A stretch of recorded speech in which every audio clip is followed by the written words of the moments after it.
Anirban Bhattacharya and welcome to new video of my channel. তো আজকে আমি এই ভিডিওতে কথা বলবো আমির খানের যে নতুন সিনেমাটা আসছে 20 জুন, সিতারে জামিন পার যে সিনেমাটা, তো সেই ট্রেলারটা আমার কেমন লেগেছে সে ব্যাপারেই কথা বলবো এই ভিডিওতে। তো চলুন শুরু করা যাক। সিতারে জামিন পার ট্রেলারটায় আমরা এখানে আমার তো পুরোপুরি ধুম দিয়ে সামার লেগেছিলো যে লাল সিং চাড্ডাতে পুরো নতুনত্ব কিচ্ছু নেই, যে একজন বিশাল পারফেকশনিস্ট একটা তার কাছ থেকে এটা কখনোই এক্সপেক্টেড নয় মনে করি।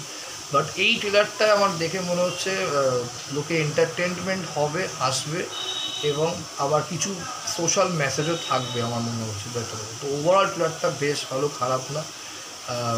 মজার একটা ট্রেলার রয়েছে, ডায়লগগুলো বেশ, বা লাস্টের ডায়লগটা তো খুবই ভালো, যে তুই কিন্তু অর্জুন। হ্যাঁ, অর্জুনের কিন্তু চোখ সবসময় নিশানার দিকেই থাকে। হ্যাঁ, তখন সেই মানে মেন্টাল যাকে বলে ছেলেটাই বলছে আগে আপনি চুপ করুন, আমাকে ফোকাস করছেন তবে আমি বাস্কেটটা মারতে পারবো। তো কিন্তু খারাপ না ডায়লগগুলো হচ্ছে। আবার যখন ওরা যখন যে সামনে বলে টিম কিন্তু একদম বেকার টিম লাগতে হবে, এই হচ্ছে ব্যাপার, আরামসে একদম একে ধাজ্জিয়া ওরা দেবো, তখন একটা বোঝাই মুখ চোখে মেয়েটাই বলছে যে আমরা এখানে কাউকে অসম্মান করতে বা কাউকে ধাজ্জিয়া ওড়াতে আসিনি, হচ্ছে আমরা এখানে হারাতে এসেছি। মানে তাদের হয়তো তারা মেন্টাল বোঝা যায় তারা সবাই মানসিকভাবে মানে অতটা ঠিক প্রকৃতিস্থ না, নর্মাল না, কিন্তু তাদের মধ্যে এই সেন্সটা আছে কাউকে ছোট করে নিজেকে বড় করা যায় না। আমরা হারাতে এসেছি, খেলাটায় জিততে এসেছি। মানে আমি গানের মধ্যে এখানে দেখাতে আছে খুব বেশি ওভার কনফিডেন্ট, একটু পাগলাটে যাকে বলে, কিন্তু কোচ হিসেবে ভালো।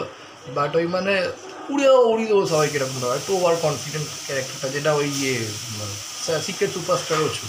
তো আমার কিন্তু ট্রেলারটা বেশ ভালো লেগেছে। আপনাদের ট্রেলারটা কেমন লেগেছে আপনারা অবশ্যই আমার কমেন্ট বক্সে জানান, আর আমার ভিডিও কীরকম লাগে সেটাও আপনারা জানাতে পারেন কমেন্ট বক্সে। আর এটাই watch video. Thank you so much. ভিডিওটা লাইক করুন, কমেন্ট করুন, শেয়ার করুন, চ্যানেলটাকে অবশ্যই সাবস্ক্রাইব করে রাখুন ফর ফিউচার। Thank you.